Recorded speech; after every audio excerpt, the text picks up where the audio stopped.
All right, so winning the lottery can sound cool, but then I want to say, hey, what are you going to do with it if you can't just put it all away for yourself, go on some cool vacation? There's nothing wrong with that. First things first, let's get this out of the way. Ashley had a great answer about donating a lot to Hometown. This is not a sermon on tithing or giving. Okay, it's not, I promise. We are going the complete other direction. You are all very faithful givers. I will say this again. Hometown, we are thankful that we are not like, there's a lot of stresses with a small church. For us, thankfully, financial is not one of them right now because you guys are all awesome about that. So we're not going to talk about that today. We're actually going the other direction, and we'll get there. I remember growing up, I grew up in a town of about 23,000. And there was one of the big jackpots was coming up, and I remember being around some of my friends' parents, and they talked about what they were going to do if they won it. And one of the things they were going to do was give some of it to the city because we had a park that had some soccer fields, but they wanted to expand it into like a big youth sports complex and put up more concessions and baseball diamonds and all this kind of stuff. And what I'm getting with that is that they wanted to put the money they won back into their community, right? Giving money to the community, helping the community, being part of the community. And that's what we're going to hit on today is really connecting with our community. That's the third part of our mission statement here at Hometown. We've spent the last 2 weeks, now our third today, going through the three parts of our mission statement. Just by way of refresher, again, our mission statement reads, it'll be up there. It's coming. There it is. At Hometown, we exist to connect people with God, with each other, and with the community. We've done connecting with God, connecting with each other. Today, we'll wrap it up with the community. Now, we're all part of communities on our own, right? Multiple communities for most of us if we think about it. Your neighborhood, the people you live around, that's a community. Any group you're a part of. Your job, maybe you don't want to think about it that way, but you are part of kind of a community with that. Clubs, anything like that, they're all communities. We are a church community as well. All of us coming together, we are a church community. We're also part of a community, the Verona community here. Hence, kind of look at our name, Hometown Community Church. Community is important. We meet here at the Verona Senior Center. This is kind of the Verona Community Senior Center. So we're part of the Verona community, really the surrounding areas. And we want to be an active part of that and a good part of that. So today we'll talk about connecting with our own individual communities, wherever you live, you work, you play, whatever you do, as well as kind of with our Verona and surrounding community as a church. And everything we'll talk about, and honestly, it can apply to both, whether it's your individual community or us as a church connecting with the Verona community. And one of the biggest reasons I think it's really important to connect with the community, and one that I've thought about a lot, is because I want other people, I want people in the community, people I'm around, to know Jesus and to love Jesus the way that I do. It's not because I want them to connect to this church and to fill up this entire room so we have this massive church. That'd be cool. I'd love to have more people, but it's about the fact that I want them to know and to love God the way that I do because of how impactful and beneficial that relationship with God has been to my life. So that's kind of what we're doing. We want people to connect with God the way we do.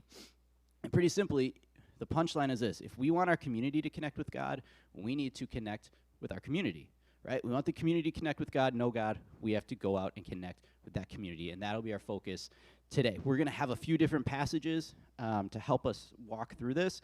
Kind of the theme one is the one that's bookmarked in the Bibles on your table. It'll be Matthew 5, verses 14 through 16.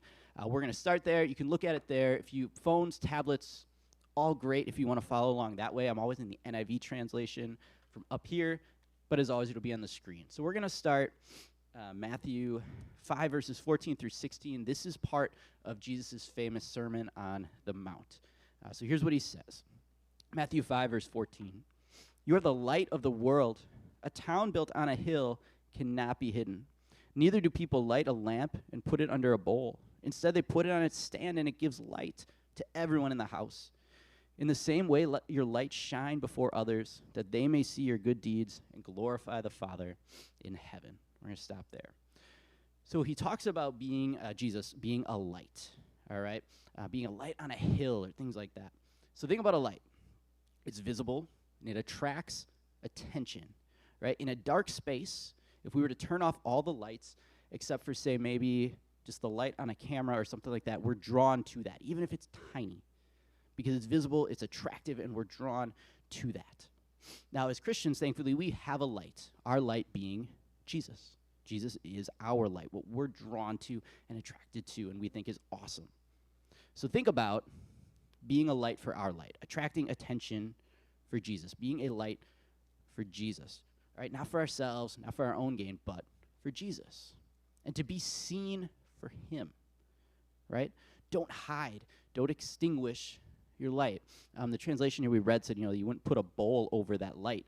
Other ones will say a bushel. And the bushel wouldn't have just covered it. It would have full-blown extinguished it and put out that light if it was a flame, right? Jesus is saying, don't do that. Be a light. Let your light shine. And the cool thing about being a light is there are a variety of ways to do that, right? There's a lot of lights. I was thinking about this kind of thing. I put my kids to bed. Jeremiah and Joelle are now, they like to sleep in the same room now, so they want to be by each other, and this is great. They have more night lights than what should be possible, okay? This is not really totally okay, but we're running with it. So Chris can put up a slide. There's a bunch of different visuals. So they legit have a lot of things that look like these. They each have a strand of Christmas lights that runs near their beds. They both have kind of these light up, I think that's like a firefly or something, but Jeremiah has a light up sound-making elephant that I named Edgar when he was born. Still has it. Joella has an owl. The thing's an owl, right? Yeah, I don't even know what it is. It's an owl that lights up. They both have these cool LED, like flashy light up ones. Jeremiah's a dinosaur. Joelle's got a turtle. There's more. I'm blanking on some of them, but there's more than that, right? The fact is, these all light up that room. It helps them not be scared, right? They can see them, and that's the point, so that the room's not totally dark. They can be drawn to that and not feel scared. They're all different. They all do it in a different way, but they all give off light. There's not just one way to give off light or to be light. Now, again, we have a light as Christians and as a church. It's Jesus and what he's done for us. So we want to think about how can we now give off that light? How can we be a light to our own communities and to our church communities? And I'm going to pose 3 ways today that we'll talk about. We'll kind of walk through, and it's going to be see, tell, serve. All right, see, tell, serve. We're going to see the community, we're going to tell the community, and we're going to serve the community. So let's look at seeing the community first. This is going to be John 4, verses 4 through 26. This will be up here. I'm going to read the whole thing. It's a little bit long, but I really like this story. This is the story of Jesus and a Samaritan woman at the well. So here we go. John 4, 4 through 26. It says, "Now he had to go through Samaria, so he came to a town in Samaria called Sychar, near a plot of ground Jacob had given his son Joseph. Jacob's well was there, and Jesus, tired as he was from the journey, sat down by the well. It was about noon. When a Samaritan woman came to draw water, Jesus said to her, 'Will you give me a drink?' His disciples had gone into the town to buy food. The Samaritan woman said to him, 'You're a Jew, and I'm a Samaritan woman.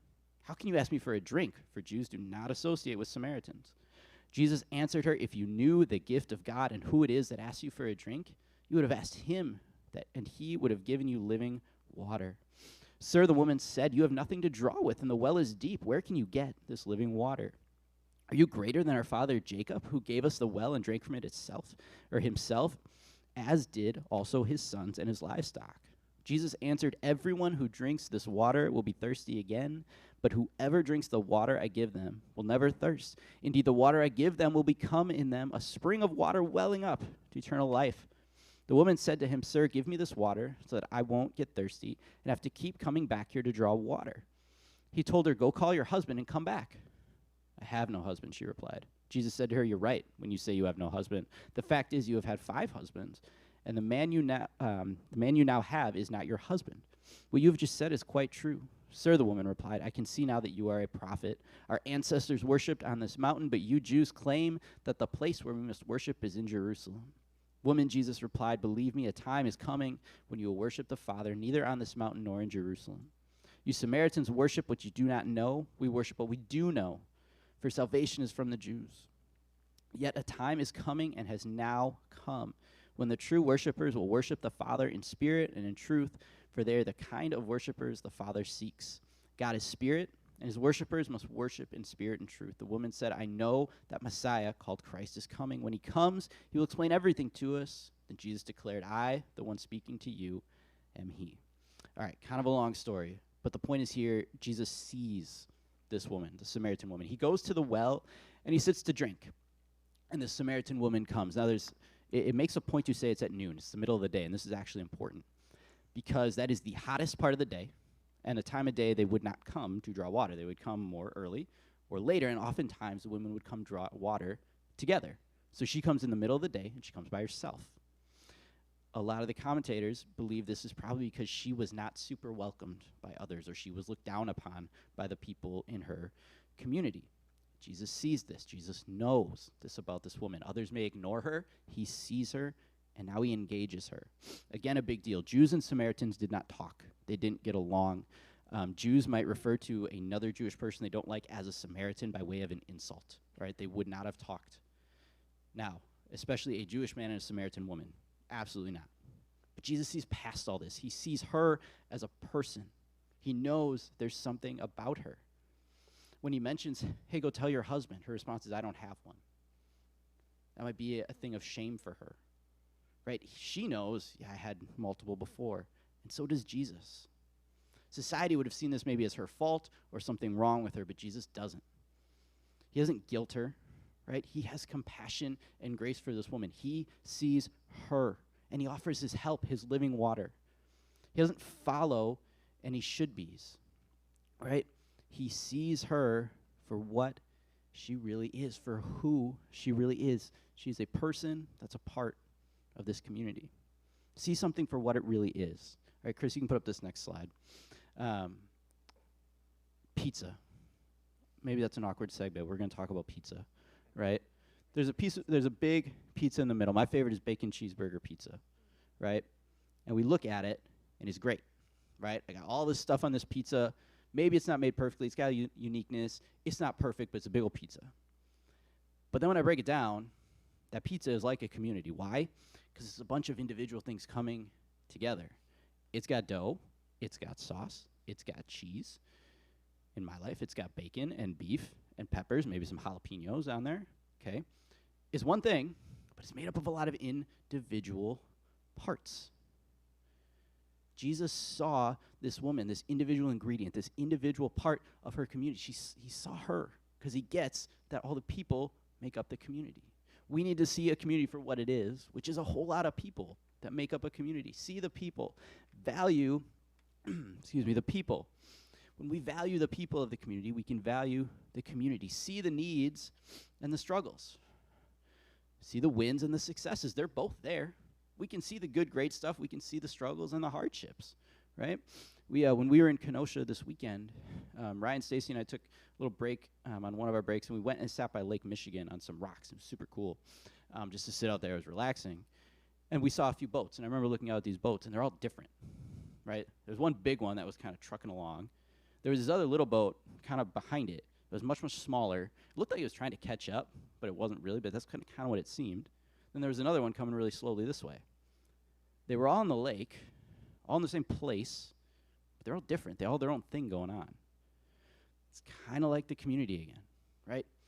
Verona, the surrounding areas, wherever you are, your neighborhood, it's one thing, but there's so many individual different parts to it. Different people, different stories, different contexts, different lives.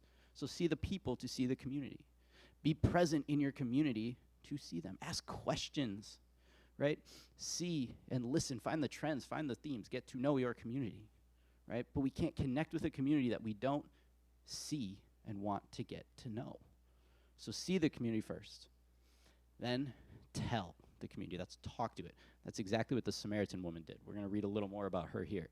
She tells the community. This is John 4, now 39 through 42, so just a little bit later. Many of the Samaritans from that town believed in him, Jesus, because of the woman's testimony.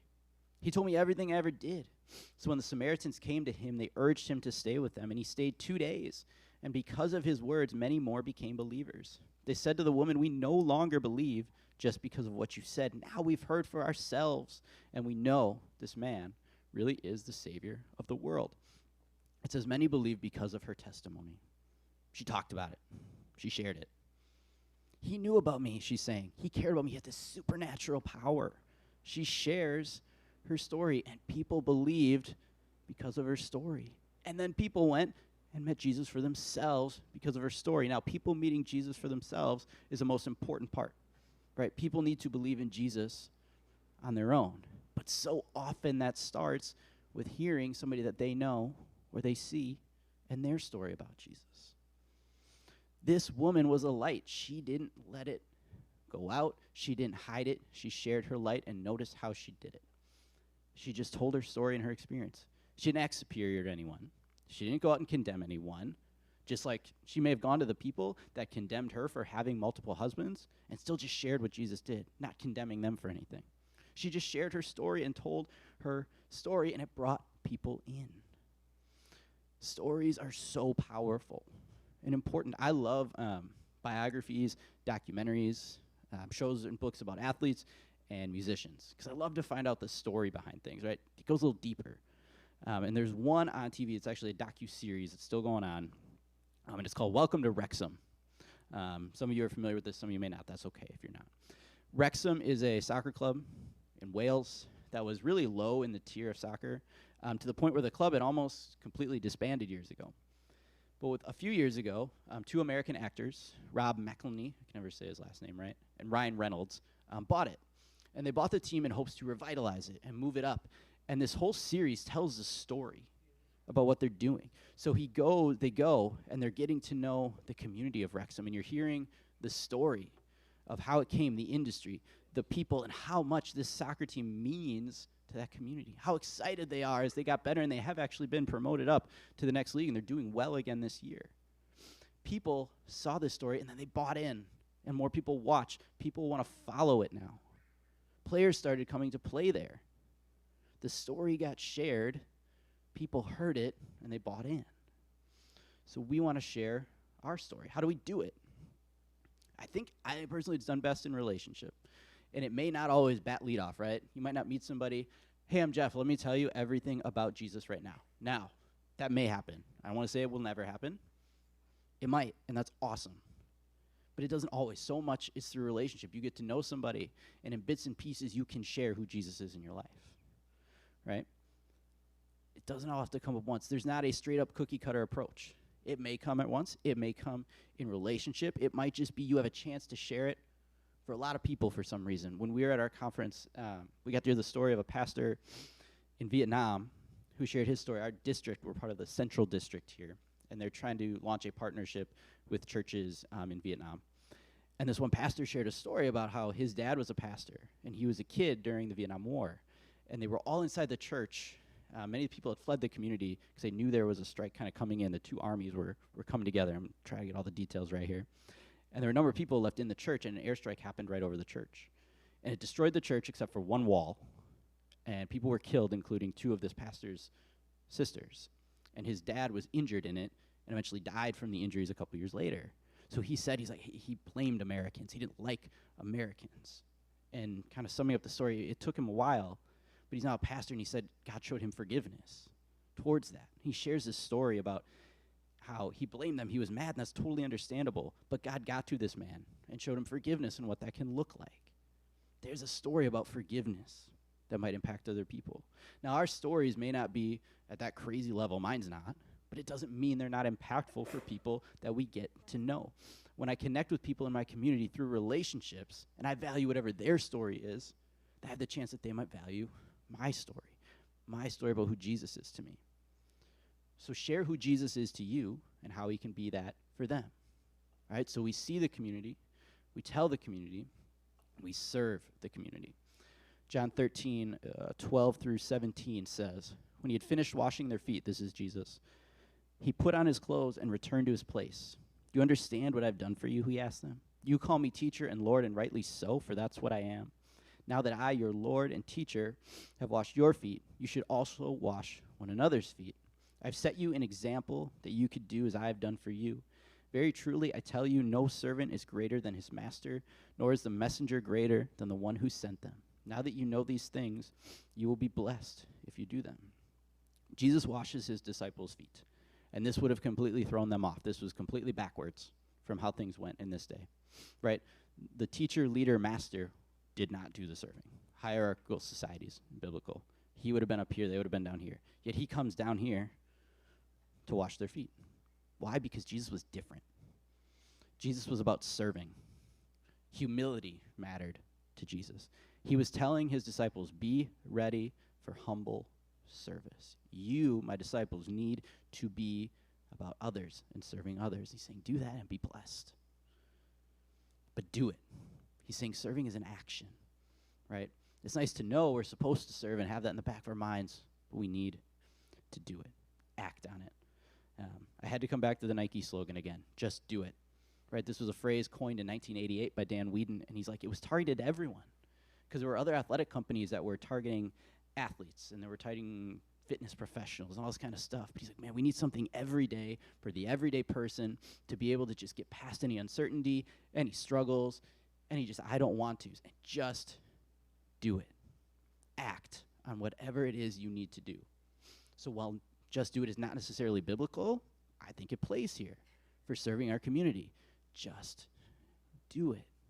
Understand the needs and how you're going to do it, but then for real, go do it. So how do we do this?